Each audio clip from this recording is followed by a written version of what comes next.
Hello guys, कैसे हैं आप सब। यार मेरा फर्स्ट व्लॉग है ये, थोड़ा पता नहीं कैसे बोलूँगा, तो गलती फलती माफ़ करना।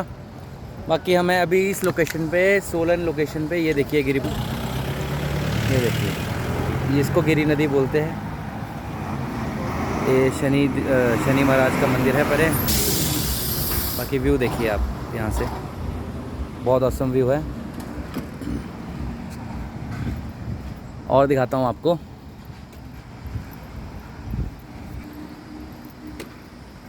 यहाँ गर्मी हो रही है गाइस काफ़ी।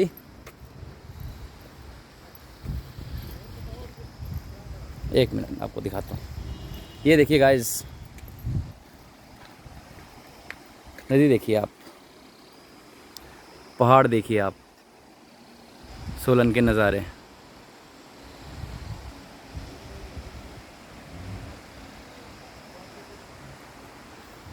अभी इस गाइस छोटा व्लॉग बना रहे हैं। बाकी आपका प्यार रहा तो बड़े व्लॉग भी बनाएंगे। ये देखिए गाइस, पार्क सा बनाया है। ये देखिए पुल,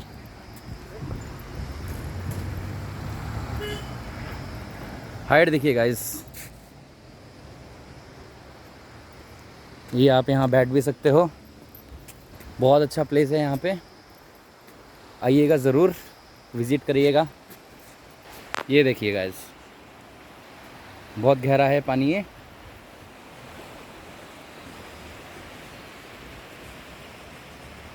ठीक है गाइस, होप आपको ये व्लॉग अच्छा लगा हो। मिलते हैं फिर नेक्स्ट व्लॉग पे। प्यार दिखाइए खूब वीडियो पे। धन्यवाद।